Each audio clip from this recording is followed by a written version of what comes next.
ট্ৰেন্সৰ উদ্যোগত আৰু প্ৰতিদিন টাইমৰ সহযোগত আমাৰ পূজা আমাৰ ট্ৰেন্স শীৰ্ষক অনুষ্ঠান গীত নৃত্য আৰু বাদ্যবাদন তিনিটা বিভাগত অনুষ্ঠিত হয় প্ৰতিযোগিতা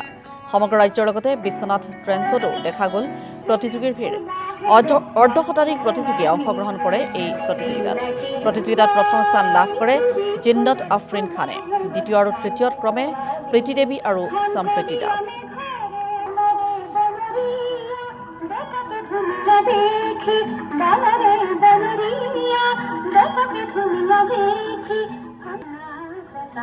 অতিকৈ ধুনীয়া লাগিছে প্ৰথমত পূজাৰ হিয়াবৰা উলগ জনালোঁ সবকে আগন্তুক পূজাৰ শুভেচ্ছা থাকিল লগতে প্ৰতিদিন টাইমছ স্বাধীন আৰু ট্ৰেন্সৰ সহযোগত আমাৰ যিখন এইখন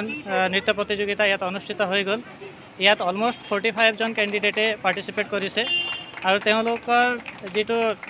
এনকাৰেজমেণ্ট লেভেল আছিল উৎসাহ আছিল পাৰ্টিচিপেট কৰিবৰ কাৰণে তাক দেখি আমি নথৈ আনন্দিত তেওঁলোকৰ পাৰফৰ্মেঞ্চটো এনেকুৱা আছিল যে প্ৰথম দ্বিতীয় তৃতীয় নহয় আটাইকেইজনে একে ছাইডৰ পৰা ধুনীয়াকৈ পাৰফৰ্ম কৰি গৈছে তাৰ কাৰণে ইয়াক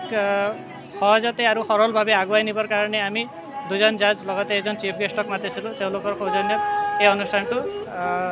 ভালকৈ এতিয়ালৈকে